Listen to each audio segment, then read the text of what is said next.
நண்பர்களுக்கு வணக்கம். இந்த வீடியோவில் வந்து வெந்தயக்கீரை வளர்ப்பு தான் பார்க்க போகிறேன். ஆல்ரெடி முன்னாடி பார்த்தீங்கன்னா பச்சை தண்டுக்கீரை, சிவப்பு தண்டுக்கீரை, பொன்னாங்கண்ணி கீரை வீடியோலாம் வந்து கொடுத்துருக்கேன். அதை பாருங்கள். இதில் வந்து வெந்தயக்கீரை வளர்ப்பு காமிச்சிருக்கேன். இதில் வந்து நான் ஒன்றுமே பண்ணலை. வீட்டில் இருந்த வெந்தயத்தை வந்து கொஞ்சம் எடுத்துகிட்டு வந்து கோடு போட்டு கொஞ்சம் வந்து விதைகளை வந்து நான் தூவி விட்டேன். பார்த்துருந்தீங்கன்னா எல்லா வெந்தயமும் வந்து சூப்பராக வந்து வளர்ந்துருக்கு. நான் இன்னொன்று என்ன பண்ணியிருந்தேன், கடையில் போயிட்டு பொன்னாங்கண்ணி கீரை வாங்கியிருந்தேன். அப்போ வந்து எனக்கு பச்சை பொன்னாங்கண்ணி கீரை வந்து கிடச்சிச்சு. ஸோ ஒரு ஆர்வத்தில் வந்து வருதான்னு சொல்லிட்டு அங்கங்கே வந்து பச்சை பொன்னாங்கீரையை வந்து நான் வந்து நட்டு வச்சுருந்தேன்.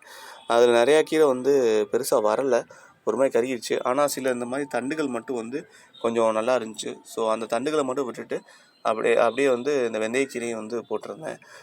வெந்தயக்கீரை வந்து இன்னும் ஒரு 10-15 நாளில் வந்து அறுவடைக்கு வந்துடும்.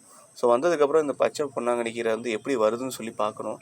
வந்துச்சுன்னா வந்து அப்படியே பச்சை பொன்னாங்கண்ணியை வந்து அறுவடை பண்ணிடலாம். இன்னொரு வீடியோ வந்து சிவப்பு பொன்னாங்கண்ணி கீரையோட வீடியோ போட்டிருக்கேன், அதுவும் பாருங்கள்.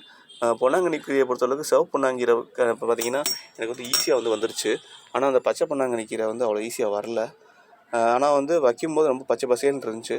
இந்த மாதிரி பார்த்திங்கன்னா தெரியும், நிறையா அந்த கீரை உள்ள மேலே எல்லாமே வந்து டேமேஜ் ஆகிடுச்சு. ஸோ அடுத்து எப்படி வருதுன்னு உங்களை அப்லோட் பண்ணுறேன். என் வீடியோ பிடிச்சிருந்தால் லைக் பண்ணுங்கள், மறக்காமல் என் சேனலை சப்ஸ்கிரைப் பண்ணுங்கள். Thank you friends.